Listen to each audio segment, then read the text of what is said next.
não viveu. Alguém crê nisso? Diga amém. Então quando algo tocar, você reage a isso. Você não é um espectador. Pastor, eu gosto de assistir quietinho. Você assiste um jogo quieto?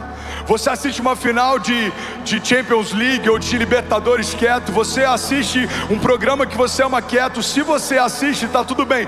Mas se não, não ofereça num ambiente de adoração menos do que você oferece durante uma distração e entretenimento.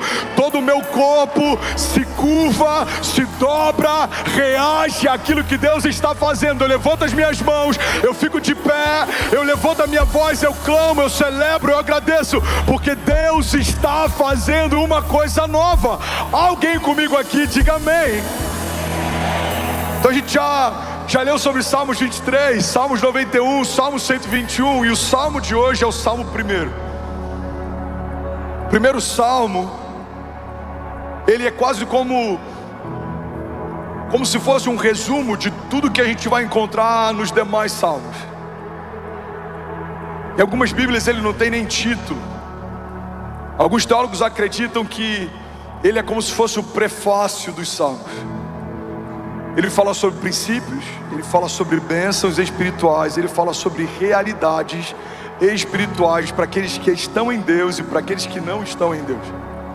Então hoje a gente vai mergulhar um pouco em alguns princípios bíblicos, em algumas chaves, e eu creio que à medida que a gente for entendendo aquilo que essa palavra está dizendo, você nunca mais vai ler da mesma forma. Quando você lê, você não vai ler mais por repetição, você vai ler com uma autoridade profética diferente, e coisas vão acontecer a partir de hoje. Alguém crê nisso? Alguém declara isso junto comigo? Diga: eu creio que a partir de hoje, diga, coisas novas em Deus vão acontecer. Salmos 1 diz assim: bem-aventurado o homem que não anda segundo o conselho dos ímpios, nem se detém no caminho dos pecadores, nem se assenta na roda dos escarnecedores. Antes tem o seu prazer na lei do Senhor, e na sua lei medita de dia e de noite. Pois será como uma árvore plantada junto ao ribeiro de águas, a qual dá o seu fruto no seu tempo. As suas folhas não cairão, e tudo quanto fizer prosperará. Não, vou ler isso de novo, alguém vai pegar isso daqui.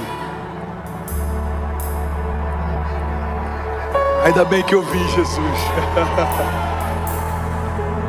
E tudo quanto fizer prosperará. Versículo 4: não são assim os ímpios, mas são como a moinha que o vento espalha. Por isso os ímpios não subsistirão no juízo, nem os pecadores na congregação dos justos. Porque o Senhor conhece o caminho dos justos, porém o caminho dos ímpios perecerá. Alguém pode dizer glória a Deus por essa palavra? Bom, olha para mim. Salmo 1 fala sobre um contraste que existe entre a vida de quem caminha com Deus e quem não caminha com Deus. Fala sobre um contraste da vida de quem ouve os céus e de quem não ouve os céus. O problema é que a gente tem diminuído tanto a expectativa daqueles que caminham com Deus, que tem gente caminhando com Deus que não difere muito de quem nunca caminhou com Ele. Tem gente que ouve uma palavra de Deus e está tendo uma jornada que não difere muito de quem nunca ouviu uma palavra dele. Isso tem a ver com uma crise na igreja. Temos visto cristãos que não carregam uma mentalidade cristã. A mentalidade cristã faz com que a gente seja diferente do que aqueles que não caminham com Deus são. Eu lembro de uma vez que no início da minha jornada, eu recém-convertido, tinha acabado de casar com a Kezinha. A gente vendeu uma empresa que a gente tinha aberto num shopping, uma loja de cosméticos, e a pessoa que comprou era um oficial da Marinha. Ele tinha um bom posto, ele era 02 na cadeia de comando da base aeronaval de São Pedro da Aldeia. Não vou dar nomes, ok, gente? Mas é só para você entender o contexto. Ele era um homem de governo, ele era um homem de recursos. E ele comprou com uma intenção de não pagar. E eu lembro que aquilo me revoltou tanto. Eu e Kezinha, a gente tinha acabado de começar. Eu ficava no balcão da loja, Kezinha dormia no estoque. Depois eu ia dormir no colchonete no estoque, Kezinha ia para o balcão da loja. A gente trabalhava em 2 lugares diferentes. Eu era professor de escola dominical. A gente já fazia missões urbanas com jovens. A gente liderava uma célula na garagem da nossa casa. A gente não tinha tempo sobrando, irmão. A gente dava o nosso melhor, porque estava no início da nossa jornada. E alguém que tinha muito recurso, de forma mal intencionada, comprou um negócio já com a intenção de não pagar. Eu lembro que aquilo me revoltou. Eu falei com meu sogro, eu falei: sogrão, eu vou processar. Eu vou entrar na justiça. Ele é militar, ele precisa ter uma conduta, ele não pode ter um problema de caráter como esse. Ele precisa ser exposto, isso é algo errado. E meu sogro falou algo que me constrangeu e até hoje isso me marcou. Alguém está comigo? Meu sogro perguntou: Dequinho, você já falou de Jesus para ele? Eu falei: falei, sogrão. Ele falou: como você vai processar alguém que você apresentou Jesus? Dequinho, não processa, não vale o custo do processo. Eu falei: sogrão, a gente tem pouco dinheiro, eu estou começando, eu preciso desse dinheiro. E aí meu sogro fez algo que me constrange até hoje. Eu não sei o que me constrange mais, se foi ele ter feito ou se foi na época eu ter aceitado. Ele falou: deixa que eu pago o processo. Eu falei: não, sogrão, você está brincando. Você vai pagar o processo para alguém que você nem conhece, que não precisa. Ele falou: não dá para a gente processar alguém que um dia a gente apresentou Jesus. Dequinho, deixa que eu pago o processo. Irmão, o tipo de conduta que Deus espera do povo dele é um tipo de conduta diferente daquilo que a gente espera de quem não caminha com ele. O problema é que a gente tem visto, inclusive e principalmente alguns líderes cristãos, uma conduta que nada difere daqueles que não caminham com Deus. Ministérios construídos a partir de comparação, ministérios construídos a partir de ganância. Fazemos muitas vezes momentos de oferta que ou inspiram o povo através da ganância de um Deus que vai superabundar porque você deu, ou através do medo do devorador. A gente precisa construir uma igreja pura, uma igreja que se move por amor e não por medo. Francis Chan diz que um dos maiores desafios da nossa geração é que tem mais pessoas crendo em Jesus por medo de ir para o inferno do que por uma expectativa de ter tempo com Ele. Agora, isso não é uma crise só na liderança da igreja, isso é uma crise dentro do corpo da igreja.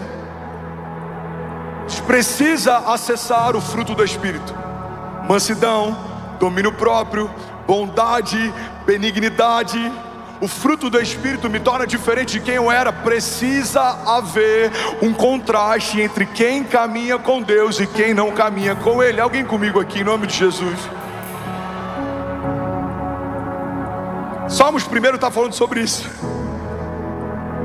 Aquele que anda segundo o conselho dos ímpios, para no meio do caminho com os pecadores e se assenta na roda dos escarnecedores. Salmos 1 é um salmo progressivo. Fala sobre conselhos, caminhos e mesa.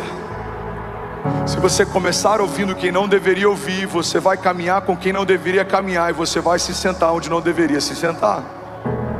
Se você começa ouvindo ímpios, ou seja, aqueles que não têm uma fé, você vai começar a caminhar ao lado daqueles que são pecadores, ou seja, tem uma conduta de pecado.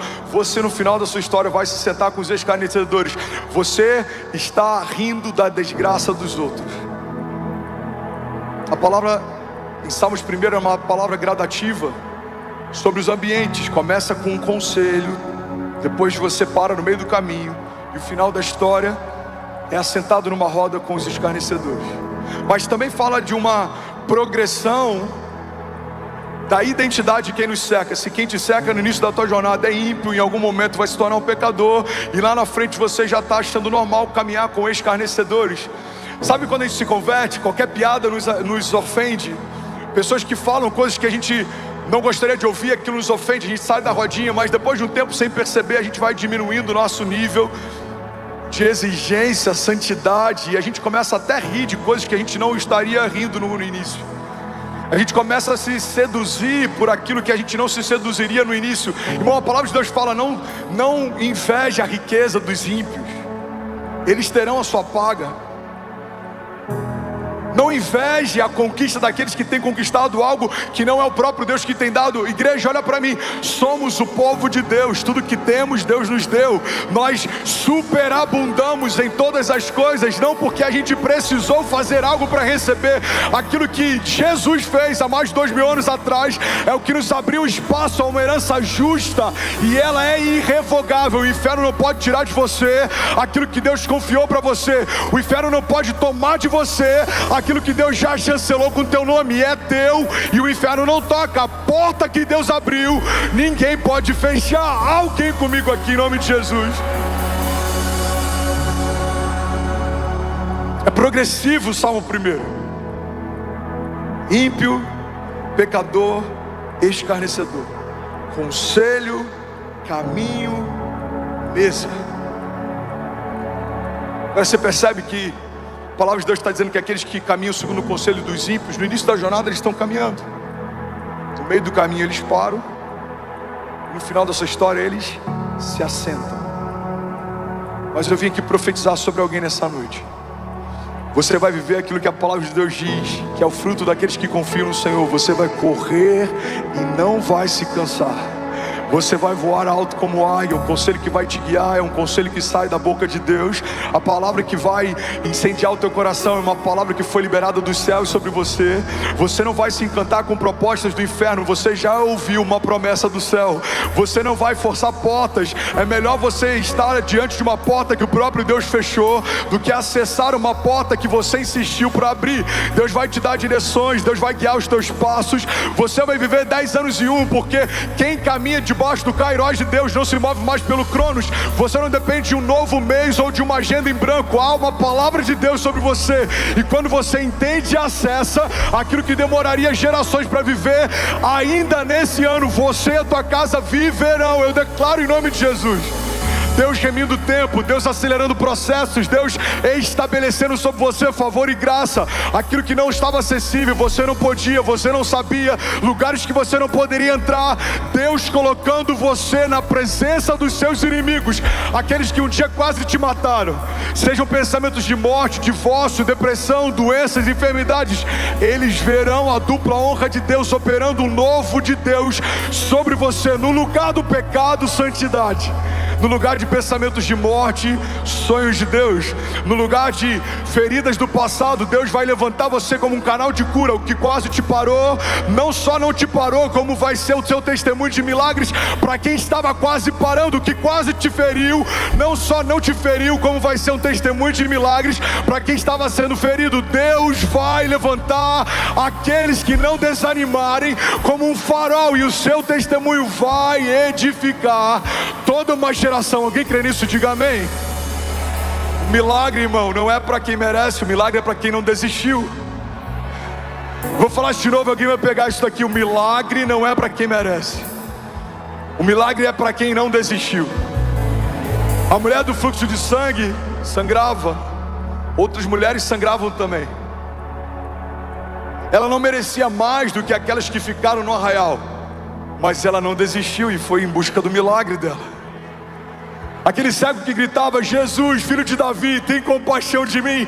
Ele não merecia mais do que os outros cegos que também não enxergavam, mas ele não desistiu até que Jesus notasse a sua presença. Alguém comigo aqui, em nome de Jesus. O paralítico estado do alto do telhado não merecia mais do que os outros homens que não andavam na época, mas eles abriram espaço à força para que Jesus notasse a presença deles. Irmão, olha para mim em nome de Jesus. Os céus não se movem pela nossa necessidade, os céus se movem pela nossa fome. Se você crer e não duvidar, se você não ouvir conselhos que vêm de homens, mas caminhar debaixo de uma palavra que veio de Deus, você e a sua casa vão viver cada promessa que o Senhor te fez. Alguém comigo aqui? Diga: eu creio que o milagre não é para quem merece. Diga: o milagre é para quem não desistiu. Você pode celebrar Jesus no seu lugar. Vamos, alguém aqui nessa noite? Será que você pode fazer barulho?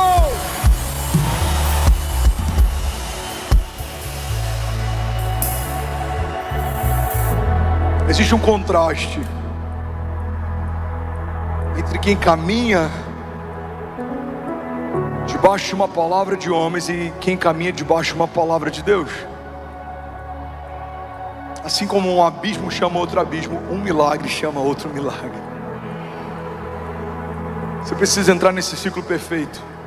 O teu milagre de ontem vai aumentar a tua fé e a tua expectativa em relação ao teu milagre de hoje. O teu milagre de hoje vai aumentar a tua fé e expectativa em relação ao milagre de amanhã. O teu milagre de amanhã vai aumentar a tua fé e a tua expectativa em relação ao milagre da próxima semana. E a cada nova medida de milagre, você vai ter uma nova medida de fé. E a cada nova medida de fé, você vai acessar um novo nível de milagre. Assim são os que caminham com Deus. Eles voam alto como águias, eles correm e não se cansam. Sabe a diferença entre quem caminha com Deus e quem não caminha com Deus? Não é uma conduta moral só. Não é sobre você xingava e não xinga mais, fazia e não faz mais. Não, isso é só você chegar num ponto neutro. Mas o que o Evangelho tem para você não é tirar você do negativo e trazer para o neutro. O que o Evangelho tem para você é levar você para um lugar alto.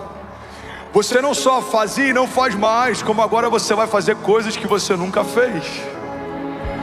Alguém pega isso aqui em nome de Jesus. Você vai ver enfermos curados a partir de uma oração sincera. Você vai ver portas se abrindo a partir de um clamor em família. Você vai ver promessas se cumprindo a partir de um passo de fé. E à medida que você enxergar a fidelidade de Deus nos milagres diários, você vai querer mais, você vai querer mais, você vai buscar mais, e Deus vai recompensar a tua busca. A palavra de Deus diz: feche teus olhos, eu quero profetizar sobre você. Clama a mim e responder-te-ei, e anunciar-te-ei coisas grandes e insondáveis que não sabes. Sabe, tem muita gente que está aqui e você está esperando de alguém a resposta, que Deus está esperando de você um clamor. Se você clamar, Ele vai te responder. Se você buscar, Ele vai te direcionar. Não há nada que Deus ame mais do que um filho que ame a presença dEle. Se você procurá-lo no lugar secreto, se você procurá-lo no meio da sua correria da semana, Deus não só vai encontrar você, como Ele vai responder você. Deus vai te dar respostas e direções. O Espírito de Deus, que é o nosso consolador, vai te consolar no dia que você está abatido. Ele vai te direcionar no dia que você tem que guerrear. Ele vai te envolver e você vai correr e não vai se cansar. Você vai viver algo que naturalmente não viveria. Você vai acessar algo que você nem sabia que existia. A palavra de Deus diz que Ele é poderoso para fazer infinitamente mais do que tudo que pedimos ou pensamos. Mas você precisa pedir algo, você precisa pensar em algo, você precisa apresentar para Deus uma semente, e Deus vai recompensá-lo com muitos frutos. Apresenta para Ele o teu clamor e Ele vai te responder com respostas. Apresenta para Ele o teu coração quebrantado, e a palavra de Deus diz que Ele não rejeitará. Apresenta para Ele os teus inimigos. Ao invés de ficar o tempo inteiro mostrando para os seus inimigos o seu problema, apresenta para Deus quem é que tem tirado a tua paz. Max Lucado diz: olhe para os seus gigantes e você tropeçará. Olhe para o seu Deus e os seus gigantes aqui tropeçarão, porque não há nome maior do que o nome daquele que nos chamou pelo nome. Existe um nome estabelecido na medicina para cada doença. Existe um nome estabelecido na economia para cada crise. Existe um nome estabelecido nos fenômenos naturais para cada furacão, tempestade. Existe um nome para cada tipo de câncer. Existe um nome para cada tipo de problema. Mas sobre todo nome há um nome que nos foi confiado. Há sobre nós uma procuração. Nós e a nossa casa vivemos debaixo da autoridade desse nome. Ligamos e desligamos, fazemos e desfazemos, liberamos palavras e elas se tornam realidade. Nós abençoamos e pessoas são abençoadas a partir de uma oração que fazemos. Nós colocamos as mãos sobre os enfermos e a enfermidade se tornam testemunhos de cura, porque o Senhor nos ungiu para proclamar o ano aceitável dEle e anunciar liberdade aos cativos e restauração de vista aos cegos. Somos o povo mais feliz da terra. Fomos encontrados no nosso dia mau. Nós estávamos quase mortos no meio do caminho, mas o bom samaritano nos encontrou. Ele pagou a dívida. Mas não só isso, você não é só um ex-devedor, você agora é um herdeiro de Deus. Deus te tirou do lugar de escravidão, você não é mais escravo. Não há corrente sobre os seus pés, nem cadeias que te prendam mais. Não há sentenças de morte ou palavras contrárias que possam contra uma palavra de vida liberada sobre você. Antes de uma palavra do inferno ser liberada contra você, uma promessa de Deus já foi. Então quando as palavras contrárias baterem na sua porta, é o próprio Deus que vai abrir e dizer: já está ocupado. Os seus filhos são herança do Senhor, são presente dele. Você ama porque Ele te amou primeiro. Você crê em algo porque Ele é o autor e o consumador da tua fé. Você é criativo porque o Deus Criador te deu unção para isso. Você vê algo extraordinário. Você é visionário porque o Deus que já viu o teu futuro, Ele te trouxe para entender no presente aquilo que ainda vai acontecer.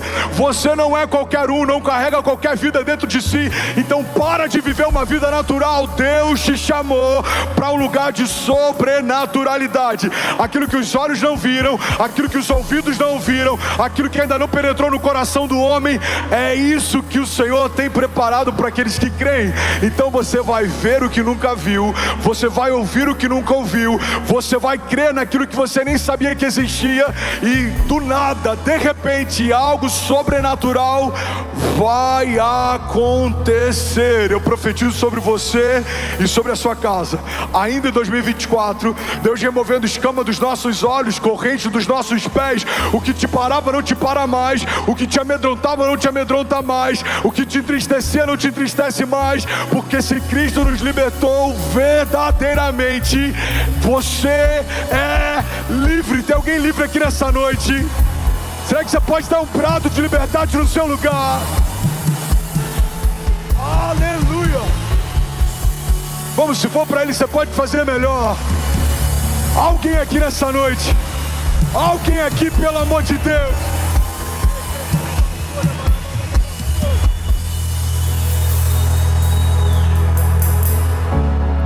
Vem que eu vim, Jesus. Alguém feliz com Jesus ainda? Alguém consegue ouvir mais 15 minutos dessa mensagem? Salmos 1, versículo 2 diz assim: antes tem o seu prazer na lei do Senhor, e na sua lei medita de dia e de noite. Olha para mim, irmão. O homem que caminha com Deus medita na lei de Deus de dia e de noite. Para alguns isso parece um sacrifício. Deus, eu vou me sacrificar e a partir de hoje eu vou ler de manhã e à noite a sua palavra.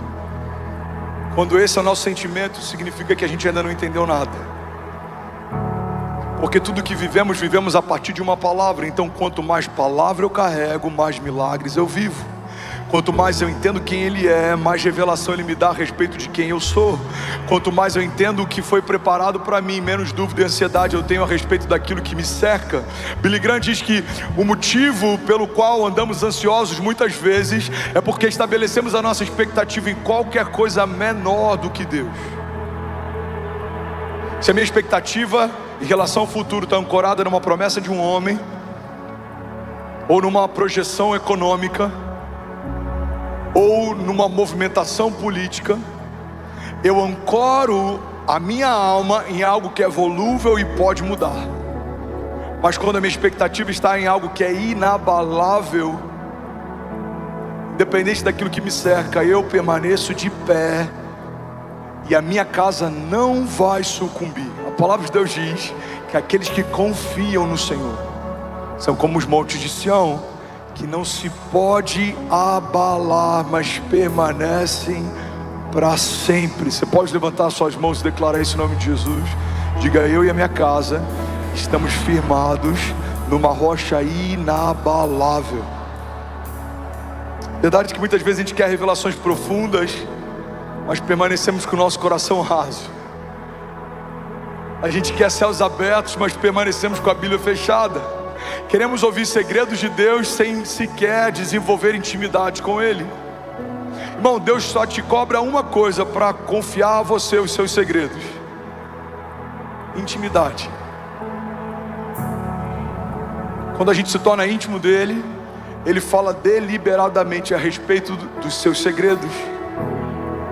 Mas muitas vezes a gente espera que alguém íntimo dele fale pra gente uma intimidade nossa.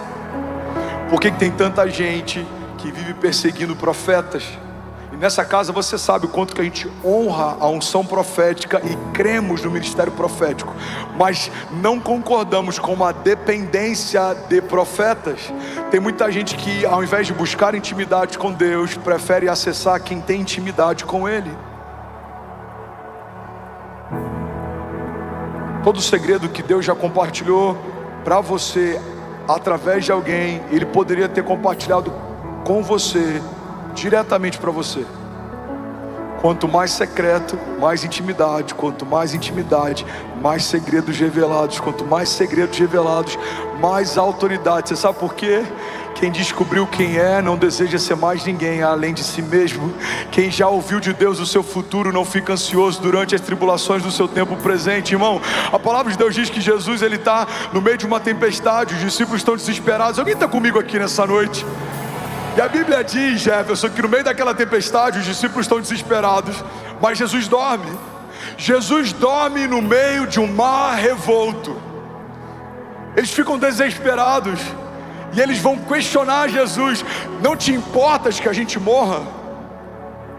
Já parou para pensar por que Jesus está tão calmo no meio de um mar tão revolto? Alguns vão tentar justificar a ousadia e a firmeza de Jesus pelo fato dele ser 100% Deus. Alguns vão dizer: cara, ele é 100% Deus, no lugar dele eu também ficaria tranquilo. Mas não se esqueça, Jesus chorou quando ouviu sobre a morte de Lázaro. Jesus teve uma angústia mortal quando estava no Getsêmani. Jesus teve sentimentos naturais. A santidade de Jesus não anulou a humanidade de Jesus.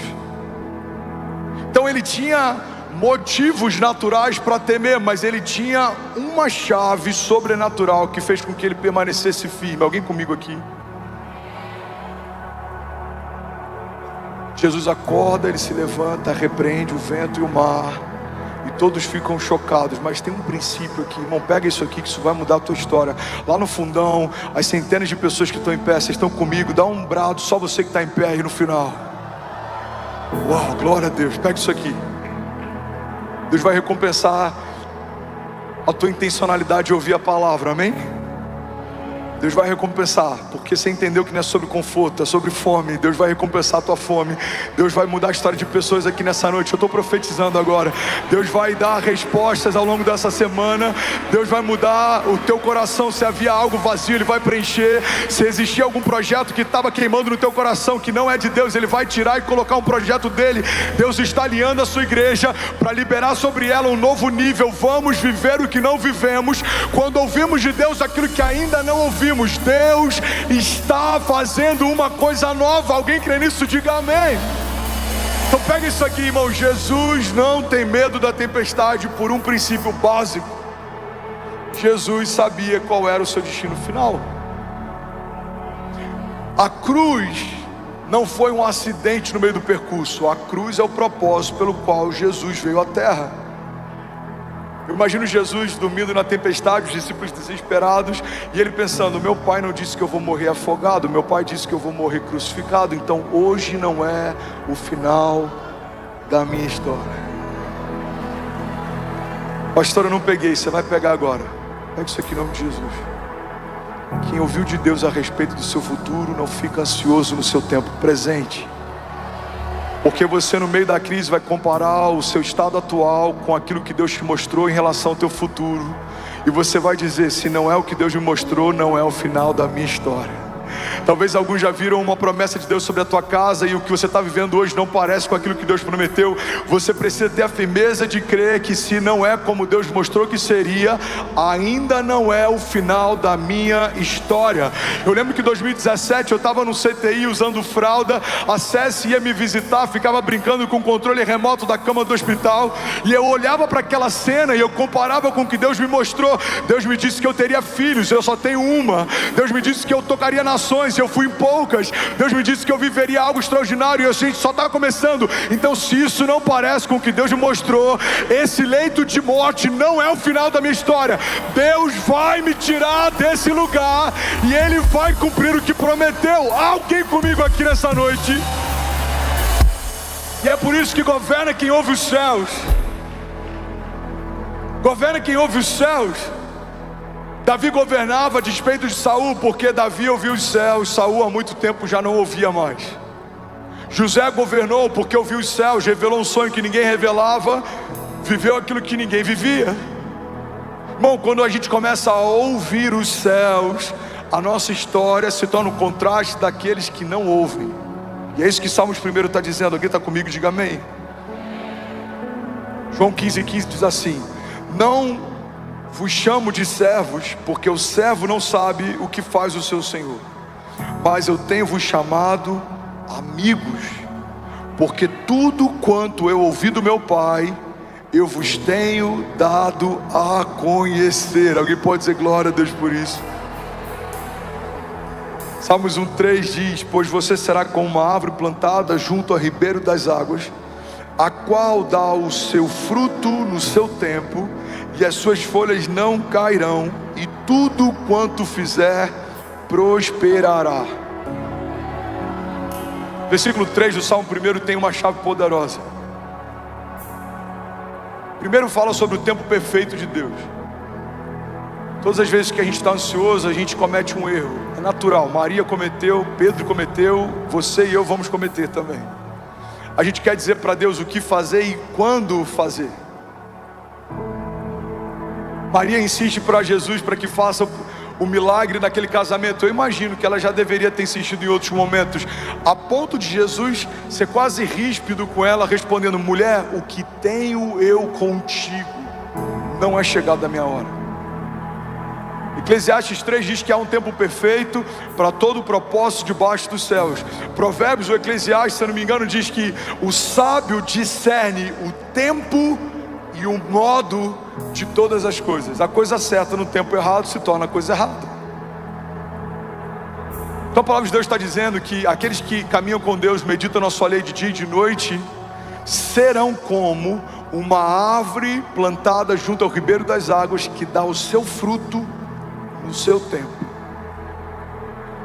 E aí que vem algo que vai incendiar o coração de alguém aqui. O tempo de Deus não é o tempo dos homens. Você pode estar num ano em que o tempo dos homens diz: esse tempo é tempo de crise, mas se no tempo de Deus o tempo é de colheita, você vai colher mesmo se ninguém estiver colhendo.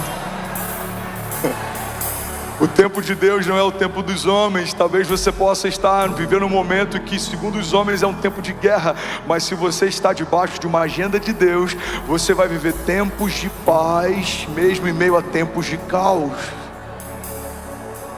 Você foi transportado de uma agenda Cronos, você foi implantado numa agenda Kairos. Você não se move mais por um ponteiro ou pela força de um mês ou de um ano. Você se move por uma palavra de Deus. O Deus que trata 1000 anos como se fosse um dia, pode fazer você viver em um dia aquilo que você não viveria sozinho em 1000 anos. Porque a eternidade não é uma ideia de Deus, é algo muito mais poderoso. Se fosse uma ideia de Deus, estaria falando sobre algo que foi criado por Ele. Mas a eternidade, a Bíblia diz que o Pai da eternidade, ou seja, a eternidade é filha de Deus. Existe uma aliança, existe uma relação de filiação. Se Ele é o Pai da eternidade, logo a eternidade é filha de Deus. Se ela é filha de Deus, ela se submete à vontade do Pai, porque não há nada que o Pai fale que o Filho não obedeça. Então quando Deus diz haja, toda a eternidade se submete àquilo que Deus falou. E é por isso, irmão, que a ideia de que Deus não está demorando, Ele está caprichando, não é correta. O Deus que fez tudo que existe em 6 dias não precisa de tempo para caprichar naquilo que Ele está fazendo para você. Na verdade, o tempo de espera entre o dia que Ele te prometeu e o dia que você vai viver a promessa é o tempo de preparo que Ele te deu para você estar pronto para receber aquilo que Ele já está pronto para te dar. Se Deus disse haja, aquilo que não existia passou a existir a partir de uma palavra que saiu da boca de Deus. Então eu quero que você entenda, tem muitas coisas que Deus está pronto para dos céus dizer haja, mas Ele está esperando você estar pronto para receber o haja de Deus. Alguém comigo diga amém. Mas se você ouvir a palavra dele de dia e de noite, você vai se tornar como uma árvore junto ao ribeiro das águas, que dá o fruto certo no tempo certo. Levante suas mãos, recebe isso em nome de Jesus.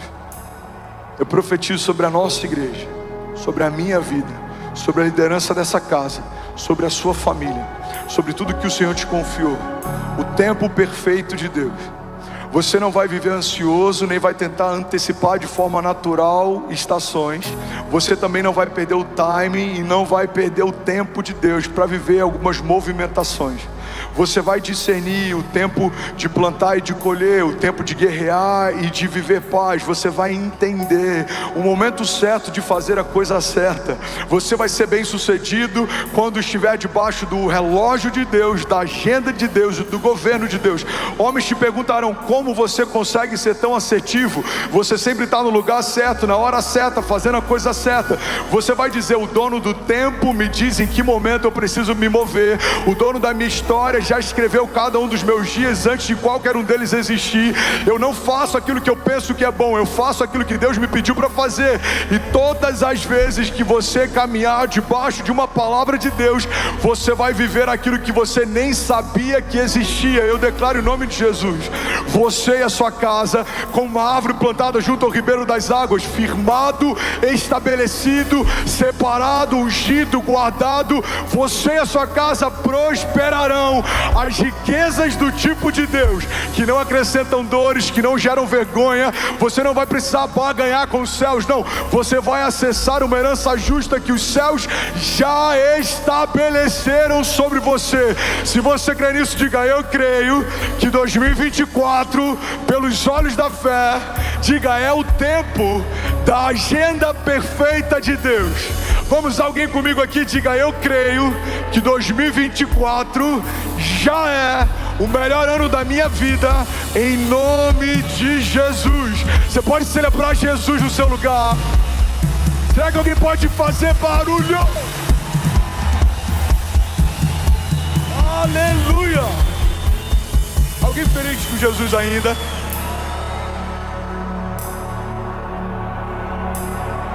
Ainda bem que eu vim, Jesus.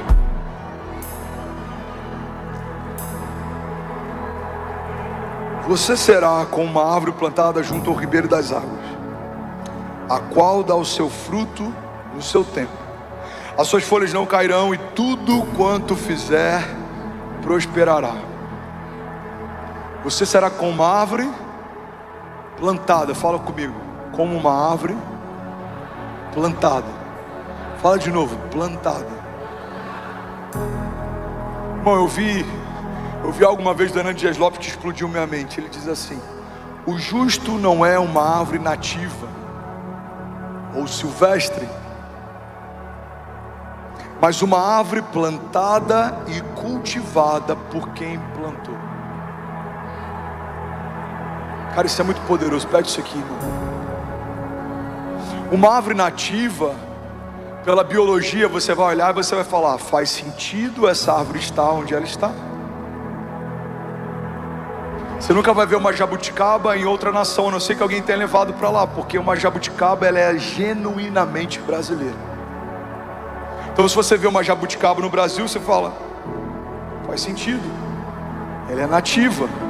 Você vai para a Restinga, você vai ver árvores que fazem sentido, porque fazem parte da Restinga. Você vai para o litoral, você vai ver tipos de árvore que fazem sentido, porque são árvores nativas do litoral. Alguém está comigo ainda? Diga amém. Agora pega isso aqui, irmão. Deus não te chamou para viver algo que faz sentido, muito menos quer que você esteja em lugares que faria sentido você estar. Porque a estranheza que o ambiente vai ter quando ver você onde você está, vai apontar para quem te plantou nesse lugar.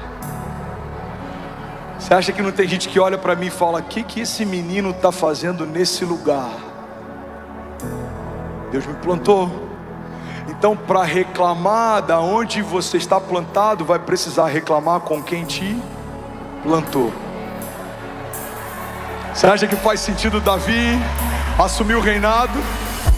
Alguém pega isso aqui em nome de Jesus. Se for para ele, você pode fazer melhor. Nem o pai de Davi cogitou chamar Davi no dia em que o profeta iria ungir o próximo rei. Então, quando Davi é estabelecido no trono, é como a árvore plantada naquele lugar. Não fazia sentido estar lá, mas foi Deus quem plantou. Quando José, que tempos antes era cativo, agora recebe um anel de honra no seu dedo, é colocado uma sandália de honra sobre os seus pés, e eles caminham junto com o faraó, e em todo o povo faraó grita: só quando eu estiver sentado no meu trono, esse homem terá menos autoridade do que eu, porque fora isso, esse homem tem tanta autoridade quanto eu em todo o Egito. Imagina os irmãos que venderam José como escravo. Imagina quem comprou José como escravo, olhando para aquela árvore plantada naquele trono. Eu imagino eles dizendo: não faz sentido ele estar ali. Uma árvore nativa significa que ela nasceu e morreu no lugar onde fazia sentido ela estar. Uma árvore plantada significa que em algum momento alguém transplantou e plantou para onde queria plantar. Então pega isso aqui em nome de Jesus. Imagine que o próprio Deus é como um jardim fechado, e você estava do lado de fora desse jardim, e Ele tem tanto prazer em você, que no dia que você disse sim para Ele, reconheceu Ele como seu Salvador, Ele transplantou você desse lugar de morte, e Ele plantou você ao lado de um rio de vida. Olha o que a palavra de Deus diz: fomos transportados do império das trevas para o reino do seu Filho amado. Não faz sentido você estar onde você está, e vai fazer cada vez menos sentido você viver o que você vai viver. E é para que aqueles que pensam que são sejam confundidos por aqueles que sabem que não são, mas dependem de tudo do grande eu sou. Você vai falar: eu sei que eu não sou, mas eu conheço o grande eu sou. Eu sei que eu não posso, mas eu posso todas as coisas daquele que me fortalece. Eu sei que eu não sei, mas a sabedoria de Deus, que excede todo entendimento, está sobre mim. Eu sei que não tem sentido, mas Deus não me chamou para viver algo que faz sentido. Deus me chamou para viver milagres, e milagres não se explicam, milagres se vivem. Deus chamou a sua igreja para viver algo que naturalmente ela não viveria, e é por isso que a glória de Deus se revela. Porque quando você vive impossibilidade, todo mundo sabe, só Deus podia fazer o que você está vivendo. Deus quer que o nome dele faça parte da primeira frase do nosso testemunho. Não dá para explicar o que você vai viver se não falar que foi a partir de Deus que tudo começou. Foi Ele que te transportou de um lugar de morte, te plantou num lugar de vida. Foi Ele que te tirou de um lugar de caos e te colocou debaixo de uma paz que excede todo entendimento. Foi Ele que te viu quando ninguém via, irmão. Foi Ele que te chamou quando ninguém te chamava. Foi Ele quem liberou palavras sobre você quando nem o ventre da sua mãe existia. Deus não te nomeou depois que os seus pais te nomearam. Deus te chama por um nome antes dos seus pais existirem. Existe nos céus, desde a eternidade passada, propósitos de Deus sobre você que antecedem a tua existência. Quando você entendeu, Deus te transportou e te plantou num jardim fechado. Alguém comigo aqui, diga amém. Agora, sabe outra característica poderosa? É que quando a gente entende que uma árvore foi plantada, a gente entende algo. E alguém vai pegar isso daqui em nome de Jesus. Vocês estão comigo ainda? Diga amém. Eu só tenho 9 minutos para terminar essa mensagem. Alguém consegue ouvir 9 minutos dessa pregação hoje? O que a gente aprende é que o meu lugar de encontro com Deus é diferente, Zé, do meu lugar de destino com Deus. O lugar que Deus te encontrou é diferente do lugar que Deus vai te plantar. Deus te encontrou no teu dia mal, mas Ele vai te plantar no lugar de paz. Deus te encontrou no meio da tua bagunça, mas Ele vai te plantar no meio do reino dEle. Você precisa entender que o dia em que Deus te encontrou é diferente dos lugares onde Deus quer te levar. Porque Deus não tem medo da nossa bagunça, e Ele não tem nojo da nossa sujeira. Ele não vai ter nojo de se aproximar de você porque você está sujo, mas Ele te ama tanto que Ele não vai permitir que você continue como estava. É como um pai que tem tanto amor pelo filho, que não tem nojo da sujeira que ele fez ou da fralda que precisa ser trocada, mas ele ama tanto que ele não vai deixar que essa sujeira permaneça como estava. Então Deus se inclina para o lugar que você está, e depois Ele te leva para o lugar onde Ele está. Você lembra da mulher que foi pega em adultério? Essa mulher está jogada ao chão. Os acusadores já têm pedras nas mãos e eles querem apedrejá-la. Segundo a lei, eles podiam fazer isso. Jesus então fala: se alguém aqui não cometeu pecado, atira sobre ela a primeira pedra. E a Bíblia diz que Jesus então se inclina e escreve algo no chão. Irmão, Jesus foi até o lugar onde ela estava, mas depois que os acusadores vão embora, ele pergunta: onde estão os seus acusadores? Ela se levanta e fala: eu não vejo mais, Senhor, eles foram embora. Então ambos se levantam e Jesus então libera o destino dela. Ele fala: agora vá e não peques mais. Lembra do dia que Pedro afundou nas águas? A Bíblia diz que Pedro está andando sobre uma palavra, então ele submergiu porque teve medo. Jesus imediatamente, fala comigo, imediatamente. A Bíblia diz que imediatamente Jesus estende as mãos, se inclina onde Pedro está, mas Jesus traz Pedro para o lugar onde ele está. Irmão, alguém recebe isso aqui em nome de Jesus? Deus te encontrou no seu dia mal, mas você não vai permanecer nesse lugar. Deus te encontrou perdido, vazio, ferido, quase morto, mas você não vai permanecer nesse lugar. O Deus que te encontrou no teu pior dia da história vai te levar para o lugar onde agora é Ele quem escreve a tua história. O salmista diz: cada um dos meus dias foi escrito pelo Senhor no seu livro, antes de qualquer um deles existir. O teu lugar de encontro, irmão, é diferente do teu lugar de destino. Não importa como começou a tua história, importa como vai terminar. E eu vim aqui profetizar: o teu amanhã vai ser melhor que hoje, o teu futuro vai ser melhor do que o teu tempo presente, se você confiar no Senhor, se você fizer dele a tua única expectativa, confiança. Não há um ano que vai ser menos marcado pelo poder de Deus do que o ano anterior. Eu declaro em nome de Jesus, 2024, pelos olhos da fé, já é o melhor ano da sua vida, em nome de Jesus. Se alguém crê nisso, pelo amor de Deus, você pode fazer barulho no seu lugar. Cadê o Felipe? Tá dormindo? Filipão, vamos declarar isso juntos. Seu amanhã vai ser melhor que hoje. Levante suas mãos, feche seus olhos, declare isso com autoridade. Seu amanhã será melhor que o amanhã. Vou ter que cantar, menino. Pega o meu aqui. hoje. Seu amanhã será melhor que hoje. Viverás para ver o que Deus irá fazer. Seu amanhã será melhor que hoje. Digam, seu amanhã será melhor que hoje. Seu amanhã será melhor que hoje. Viverás para ver o que Deus irá fazer. Seu amanhã.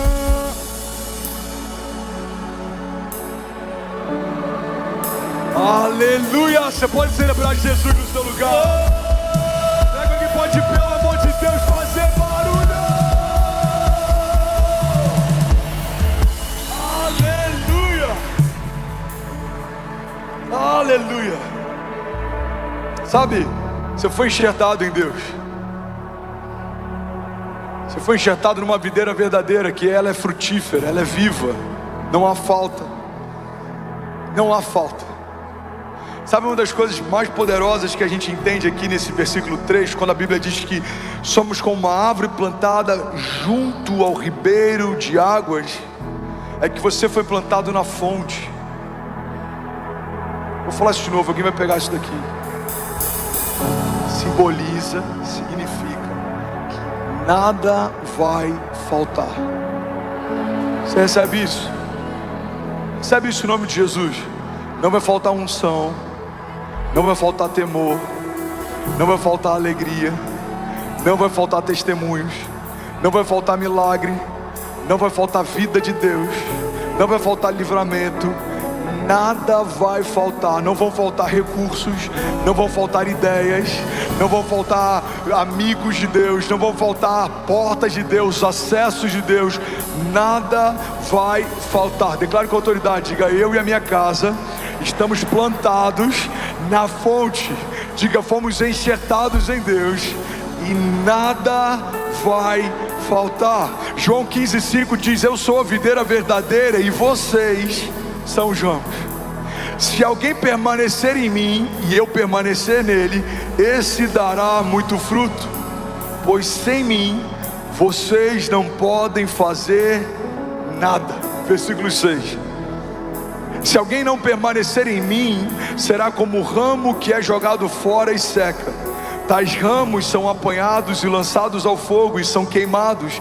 Mas se vocês permanecerem em mim e as minhas palavras permanecerem em vocês, me pedirão o que quiserem e lhes será concedido. E agora vem uma chave, versículo 8. Porque o meu Pai é glorificado pelo fato de vocês darem muito fruto, e assim serão os meus discípulos. Igreja, olha para mim em nome de Jesus. A palavra de Deus está dizendo que Deus é glorificado na minha história e na sua, quando a nossa frutificação é extraordinária. E vai além, cria quase que uma condicional, porque a Bíblia diz que o meu Pai é glorificado pelo fato de vocês darem muitos frutos, e assim serão. É uma condicional. E assim serão meus discípulos. O que a Bíblia está dizendo é que nos tornamos discípulos de Deus não só quando ouvimos a respeito de Deus, mas quando começamos a gerar realidades que fazem parte da natureza de Deus. Você foi enxertado em um Deus de milagres, você vai viver milagres. Você foi enxertado num Deus de promessas, você vai viver promessas. Você foi enxertado no Deus que é Pai da eternidade, você tem promessas que ecoam na eternidade. Deus tem para você caminhos de vida eterna. Não é só para esses dias, não é só para esse tempo. Deus está te chamando para viver algo com Ele, e Ele está estabelecendo moradas, porque se assim não fosse, diz o Senhor, eu não os teria dito, mas eu e o meu Pai estamos edificando moradas eternas para você. E quando você chegar lá, eu não vou dizer aparta-te de mim porque eu não conheço, eu vou dizer bem-aventurado seja você, meu filho, entra, porque há uma morada estabelecida para você.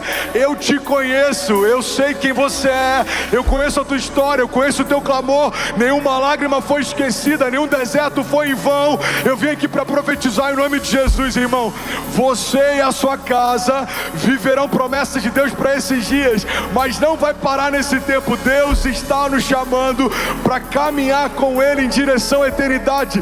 Deus está chamando uma igreja gloriosa, uma igreja madura, uma igreja santa, uma igreja que não tem do que se envergonhar, uma igreja que carrega com mãos limpas e um coração puro. Um chamado que excede esse tempo presente. Você não vai viver só promessas de Deus para as próximas décadas. Você e a sua casa estão sendo chamados por Deus para que o seu nome seja escrito no livro da vida, e você vai se deleitar na bondade de Deus durante toda a eternidade. Alguém crê nisso? Diga: eu creio que o chamado de Deus para mim não é só para esse tempo. Diga: Deus tem palavras de vida eterna. Declare comigo, diga: para onde eu irei, Senhor, se só Tu tens palavras de vida eterna? Alguém pode celebrar Jesus no seu lugar? A palavra de Deus está dizendo aí: o meu Pai é glorificado quando vocês dão muitos frutos, e assim serão os meus discípulos. E eu finalizo aqui, Salmos 1, versículo 4, 5 e 6 diz assim: mas não são assim os ímpios. Eles são como uma moinha que o vento espalha. Por isso os ímpios não subsistirão no juízo, nem os pecadores na congregação dos justos. Porque o Senhor conhece o caminho dos justos, porém o caminho dos ímpios perecerá. Sabe, existe uma diferença entre o joio e o trigo. E eu ouvi isso uma vez, isso explodiu a minha mente, porque eu nunca tinha ouvido isso antes. Eu vi isso, um vídeo, um cara que cultiva trigo, e ele falou: é muito difícil você diferenciar o que é joio e o que é trigo. É muito parecido, esteticamente é muito similar, mas tem uma coisa que deixa claro pra gente aqui na plantação o que é trigo e o que é joio. E a pessoa que estava entrevistando, ele perguntou: o que é? Ele falou: é quando o vento vem forte. Porque o trigo, ele tem uma característica, ele se curva com o vento, mas o joio não. Sabe, tem muitas vezes que, tem muitos momentos em que a igreja, ela tentou por si só, de forma mecânica, separar joio do trigo. Testes para aceitar pessoas em membresia, julgos que a gente estabeleceu achando que era zelo, na verdade se tornaram só cultura religiosa. A Bíblia não fala que o homem vai separar o joio do trigo, a Bíblia diz que o próprio Deus fará. Mas a Bíblia diz que nós fomos ungidos por Deus e recebemos uma unção para anunciar o ano aceitável do Senhor. A Bíblia também diz em outro momento, e eu amo essa passagem, que fomos reconciliados com Deus através do sacrifício físico de Jesus. Mas não só isso, recebemos também o ministério da reconciliação. Por isso, todas as vezes que nós dizemos reconciliem-se com Deus, a Bíblia diz que é como se o próprio Deus falasse através de nós. Pastor, agora eu me perdi, o que você quer dizer? Eu quero dizer que esse momento, no final do culto, de todo o culto da nossa igreja, é o momento mais importante de toda a nossa celebração. Porque quando o evangelho é apresentado, só tem dois caminhos: ou ele gera salvação, ou ele estabelece juízo. Muitas pessoas ouviram Jesus, tocaram Jesus, viram os milagres de Jesus, mas não quiseram se parecer com Ele. Mas nós recebemos de Deus um convite que é superior. Nós somos aqueles que creem mesmo sem terem visto. Jesus disse: bem-aventurados aqueles que crerão mesmo sem ver. Se você nessa noite reconhecer Jesus como o Senhor da tua história, como o Salvador da tua alma, a Bíblia diz que ainda hoje o Senhor vai escrever o teu nome no livro da vida. Você não vai ser como aquele que anda segundo o caminho dos ímpios, o conselho dos pecadores. Você não vai se assentar na roda dos escarnecedores. Não, você vai se tornar como uma árvore plantada junto ao ribeiro das águas, que prospera em tudo que faz e que dá o fruto certo no tempo certo.